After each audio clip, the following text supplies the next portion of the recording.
Hey YouTube, Modern Masters just got released on Magic Online, so I'm going to do one of these Phantom drafts. Hopefully I will be able to do a lot of these while it's out. So I've never drafted this out before. We're just going in basically blind. I mean, I've listened to the Limited Resources set review. Or not even set review, just like a primer basically. But yeah, let's go. Alright, there's a lot of sweet stuff in this pack. Advent of the Worm is just ridiculously powerful. So is Denrova Horror, Unflinching Courage. I really like signets in formats like this.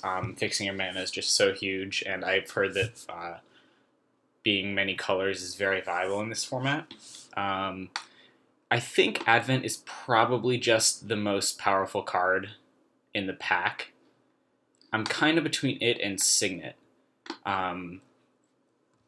But since there's so much populate in green and white, from what I've heard, I don't know if I'm a big fan of trying to be green-white in this format. I haven't tried it yet, obviously, so I think we're just going to kind of go with the most powerful stuff we see. But it doesn't seem like the most powerful deck, but yeah, that being said, I still think we're just going to take Advent here. Let's do that. Alright, what do we have? Gaia's Anthem. That's definitely going to be really good if we go green-white populate. Serum Vision's definitely very good. Let me check if that's any money.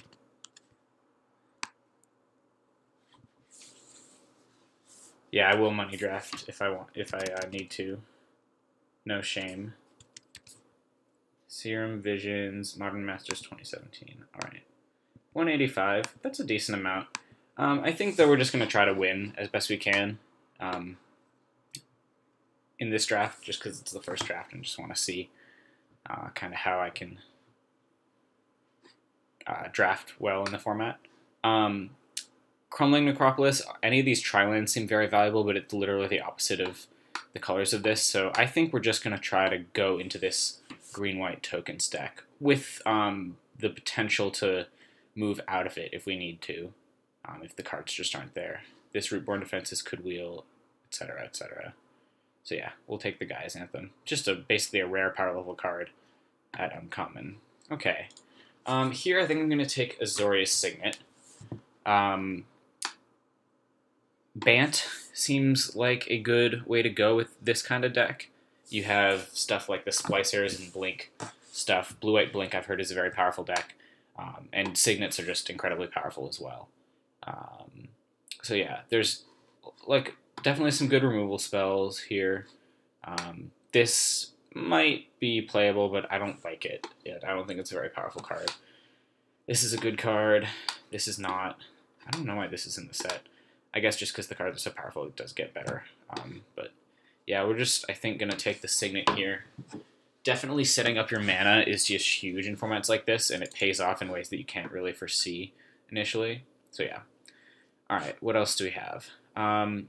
Intangible Virtue is great, but we would be hoping that that would wheel. Wayfaring Temple is definitely a good card in this sort of deck. So I think I'm going to go with that here. Coiling Oracle, definitely good too. I don't love Revive. It seems like we're pretty much slotting well into this green-white tokens deck, which I'm totally fine with. I'm just going to check the price on Grafdigger's Cage.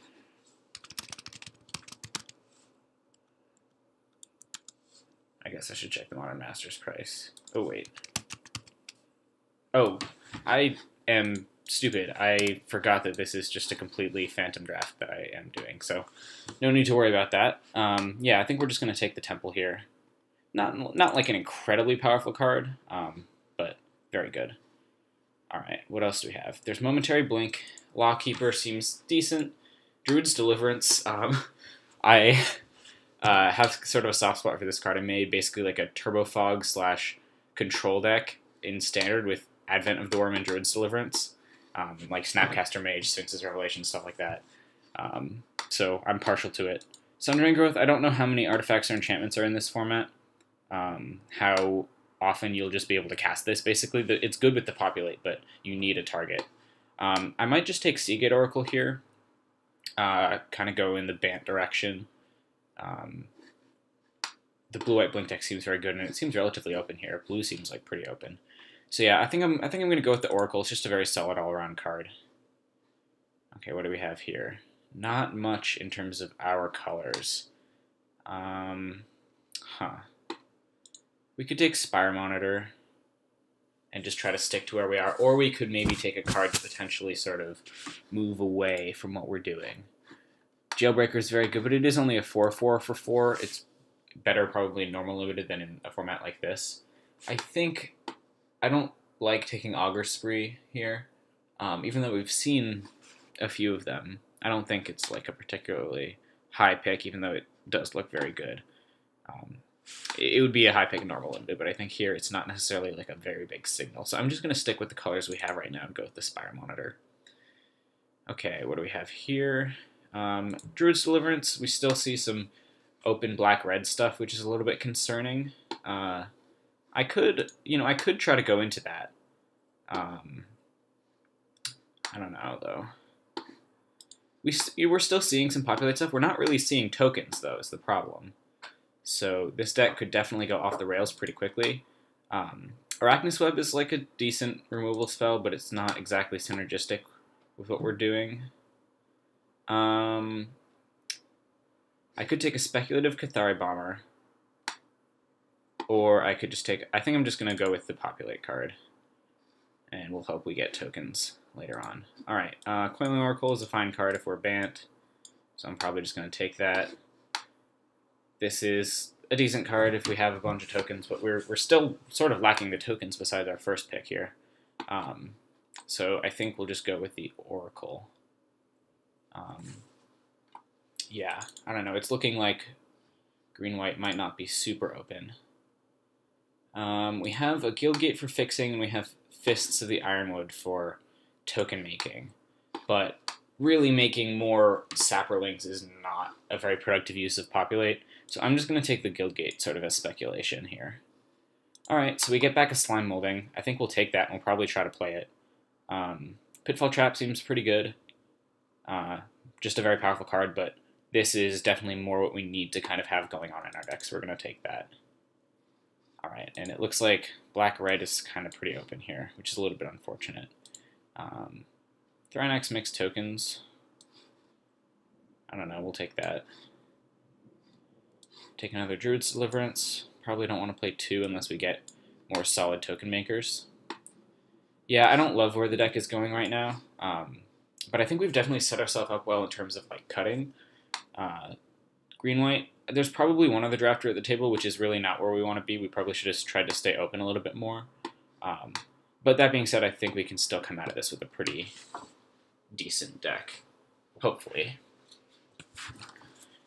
Yeah, these sets are always incredibly tough to draft the first time around. You tend to try to just go into like one slot and guess and see if you get there.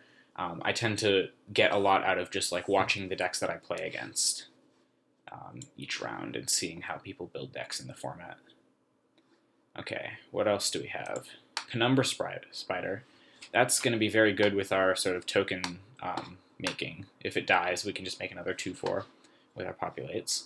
Orzhov Signet, I have my eye on just because Signets are very good, and it is in one of our kind of main colors, or what we're trying to be our main colors. Giant Baiting does things. You can definitely populate that token and it'll stick around. But it's not a super powerful card inherently. Woolly Thoctor, we could like splash off of Boros Guildgate, but yeah, I think we're just going to take the Spider here. Just a solid card that actually does kind of work with our theme. Yeah, this format's a very interesting... All the Modern Masters formats are a very interesting combination of tons of synergy and also just like very individually powerful cards. So there are some cards that are just like very bad but very synergistic with everything that's going on. And then some cards that are just very powerful. And if you can get a card that is both powerful, like Penumbra Spider, and somewhat synergistic, that's a really good pickup. Okay, what else do we have? We have another Penumbra Spider. We've got a Selesnya Guildgate and another Anthem. Anthems are really powerful. I mean, it's an incredible effect in Limited. But the problem is I really want to know that I have enough creatures going on before I can comfortably just pick up all the Anthems. And especially in this deck where we're trying to populate, creatures means tokens. I would love the mana fixing, but I think another Penumbra Spider is just going to do better work for us. That card seems very good in this kind of deck. It's a little hard to populate the token because you have to make sure the spider dies first. But if the spider's not dying, you can't be in too bad shape. I mean, that's sort of a lie. But that's sort of how I'm thinking about it right now. So I'm going to go with another spider. Okay, Call of the Conclave. That is literally the perfect card for our deck like this. We are going to take it, we're going to play, we're going to be happy with it. Something like Sylvan Ranger or Simic Guildgate would definitely be good in terms of fixing.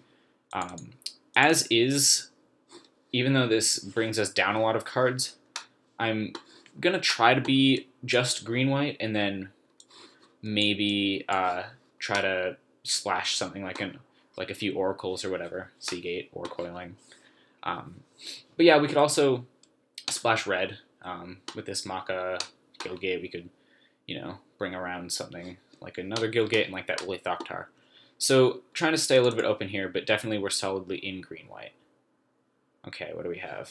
Selesnya Signet, super powerful. Avacyn's Pilgrim, basically a cheaper version of Selesnya's Signet as long as the mana works out. It's like a worse card, but being cheaper makes it a lot better.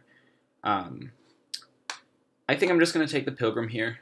It's good with like an Anthem, good with Wayfaring Temple, stuff like that.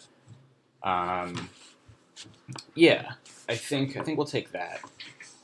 Definitely the Signet we would really want, but Pilgrim's I think just slightly better, considering that we're basically just in green-white. Ooh, that is a hoof. Alright. I should probably just take it. It's Crater Hoof. I mean, who doesn't want to hoof people? I'm sure you guys want to see me hoof people. So, yeah. Other good cards in this pack, I think taking the Guildgate would be a solid choice, but Eyes in the Skies we would probably end up taking. Once Being Well seems good, but sort of inconsistent. Like, a 4-mana 5/5 is not even that good in a set like this, and it really needs a lot of setup. It can just be chump blocked the turn, for like 1 or 2 turns if necessary. So yeah, I'm just going to go with Hoof. That can't be chump blocked. Alright. We have another Coiling Oracle. We've got this Fists of Ironwood, which does make 2 guys. Not guys that I want to be populating, and sort of inconsistently makes guys. So I don't love that. We could take Savage Lands as basically a green-red fixer, or we could continue with the blue potential splash and go with the Coiling Oracle. This is tough. I'm really not sure what the right play here is. I think I'm just going to go with the Oracle and sort of commit to having some blue cards in our deck. That's pretty tough, though. I think I'm going to do it, though. I think we need more playables. Alright, Sylvan Ranger will definitely play. I'm leaving the blue cards over here for now just because I'm not completely sure that we're going to need them. But yeah, Sylvan Ranger, decent card, goes well with Anthem and Wayfaring Temple, and can fix mana, so it's a pretty easy include. Alright, Selesnya Guildgate is really important for a mana, but I think I probably just want to take Eyes in the Skies here. Definitely want more creatures, good with Anthem, good with Wayfaring Temple. Just having guys to populate is good, as long as they're not essentially 1/1s. Or 1/1 ground creatures, I mean, which are basically the only worthless kind of token you can be making. So yeah, I really want Guildgate here, but I think taking Eyes in the Skies is just going to be better. Yeah. Alright, we've got a Thoktar, we've got a Druid's Deliverance, another Druid's Deliverance. A deck with a lot of these can kind of play a tricky race game. I'm not sure how good that would be. But we have a Guildgate. I'm just going to go with the Thoktar for the power level potential. And we get around a Gruul Guildgate, so we might just end up playing that Thoktar instead of, and splash that instead of splashing blue. None of the blue cards we have are really that, like, they don't really have that high of an impact. They're sort of cards that build slow advantage, which is not really the kind of card you want to be splashing. So yeah, right now I'm going to put in the Thoktar as our potential splash. Alright, we got back an Eyes in the Skies. That's great. This deck is definitely shaping up. We'll probably still play the Signet, even though we're not splashing blue. We're splashing red, it looks like. We could also play this Maka, potentially. We could play this Sundering Growth. Yeah, no, this isn't looking too bad. I definitely will pick up any more Calls of the Conclave that I can get. Um, Same with the Anthem and the Temple. Anthem especially goes well with these Eyes in the Skies. So yeah, let's see what we get in the third pack. Tons of potential here. Alright, Cavern of Souls looks good, except I know that we're actually playing Phantom now, which I have remembered. So I could take Flicker Wisp. It actually doesn't do anything with any of the cards we currently have, except Sylvan Ranger. So it would do good stuff with stuff like Urbis Protector and Splicer. Protector seems very good in this deck as long as we can get to casting it. It's not an inherently very powerful card like Penumbra Spider, but we already kind of have a lot of 4s. And multiple spiders don't stack particularly well, I don't think. This would definitely be a consideration, but I think Urbis Protector is sort of just a little bit of a more powerful version of the Sensor Splicer. So I think I'm going to take the Urbis Protector here. Flicker Wisp is definitely a better card, but I just want as many tokens as we can be having to populate with Eyes in the Skies, Druid's Deliverance, etc., just to have those be very high impact cards in the late game. So yeah, I think we're going to take the Urbis Protector, as weird as that may seem. It's not a horrible card, but it's certainly not like a premium power level card. Alright. Gore Clan Rampager is a very powerful card that we could splash. Young Knight's a fine 2-drop, which we don't have many of, considering that these don't really count. A Guildgate would definitely make for more easy splashing, but I think I'd rather just take the powerful splash card, considering that we already have 2 Guildgates and a Sylvan Ranger. So I think I'm going to take Gore Clan here. Youthful Knight I'd definitely like to come around, although I don't know if it will. Guildgate I'd definitely like to see come around. I might play a Burning Tree Emissary if I was needing a playable. But yeah, Gore Clan is just an incredibly powerful card, regardless of whether you synergize with it or not. So I'm going to take that.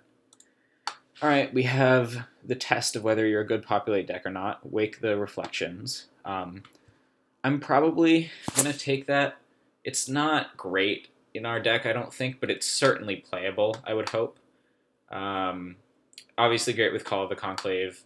Great in the late game if you have one of these tokens, but if the opponent is smart, they'll know to kill our tokens before we can populate them. Arachnus Web or Gideon's Lawkeeper are the only other 2 cards I might consider playing. Lawkeeper is fine, but probably not great in a format like this where you want to be really using all of your mana every turn. And Web's similar. It's a fine card, but I don't think it really kind of goes with our plan nearly as well. I'm going to be optimistic, which I think you should be in this format, and just take the Wake the Reflections.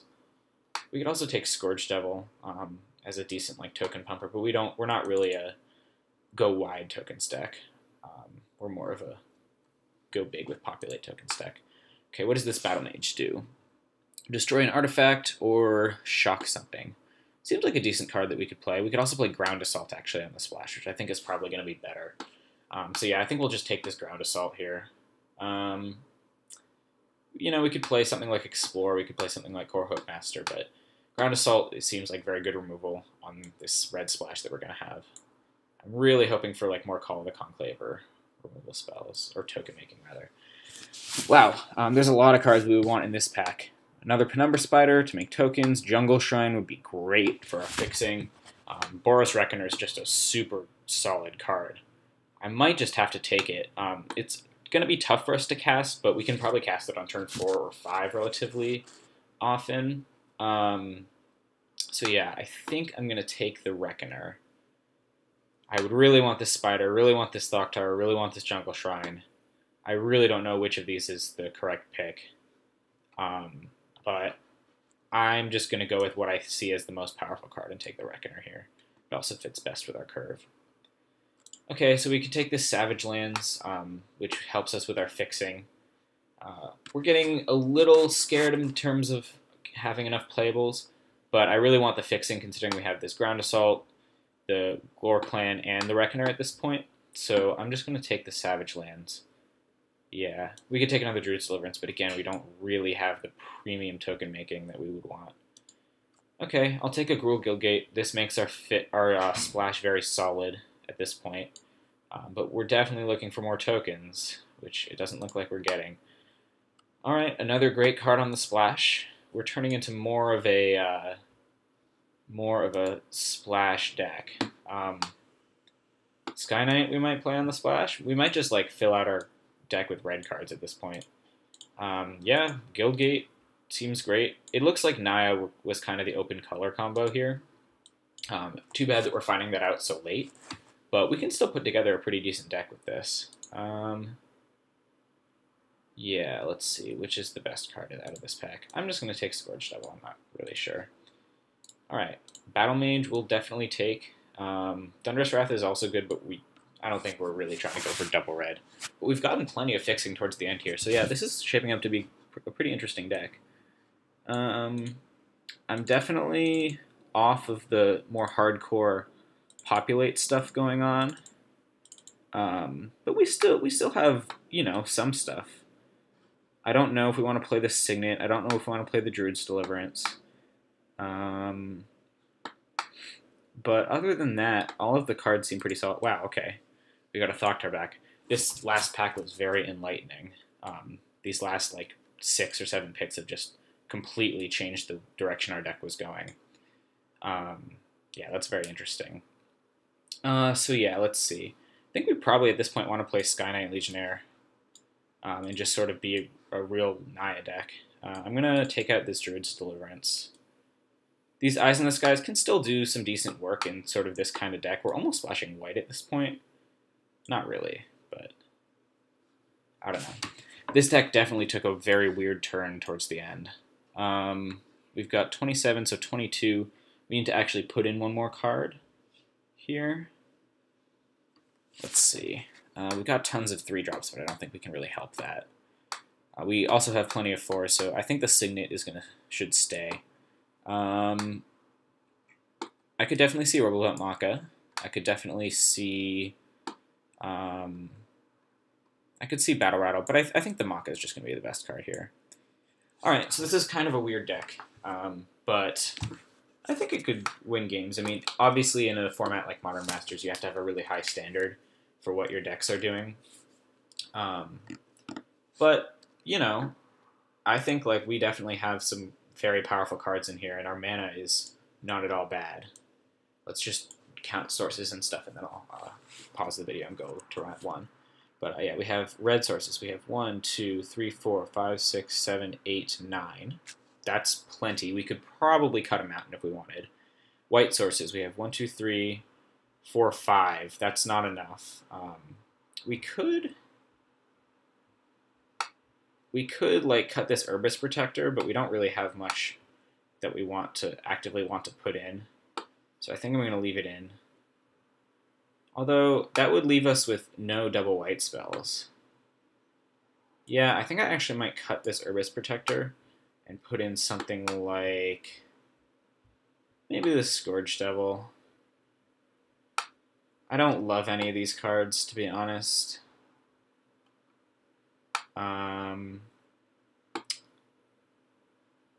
But yeah, I think for the mana purposes, I think we definitely want to put in a red card here, even though we thought we were green-white most of the time.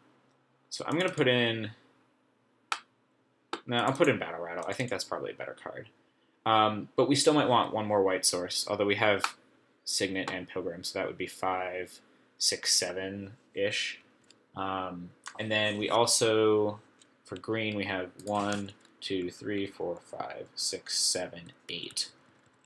8 is enough, but we don't love that amount. We could also just play another land. We have a lot of expensive cards. I think we probably just want to play another land instead of the Urbis Protector. I'm going to make it a Plains, weirdly. Might be better to make it a Forest. Yeah, I think I'm going to make it a Forest, considering we have Craterhoof.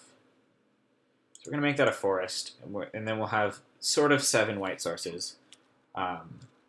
We'll have 1, 2, 3, 4, 5, 6, 7, 8, 9 green sources, and 1, 2, 3, 4, 5, 6, 7, 8, 9 red sources. I don't think we need 9 red sources, actually. Let's see. 1, 2, 3, 4, 5, 6, 7, 8. 8 red spells. Okay, we can definitely afford to cut them out in here. I think we'll put in a plains for that. So we'll have 9 green, 8 red, and 6 sort of 7, 8 white. I think that's reasonable. 9, 8, 7 basically. 9, 8, 7 I can live with. So yeah, this is definitely a weird deck. I don't love 18 lands, but I think it's probably the best just to make our mana work with our powerful cards. So yeah, I will see you guys in round 1.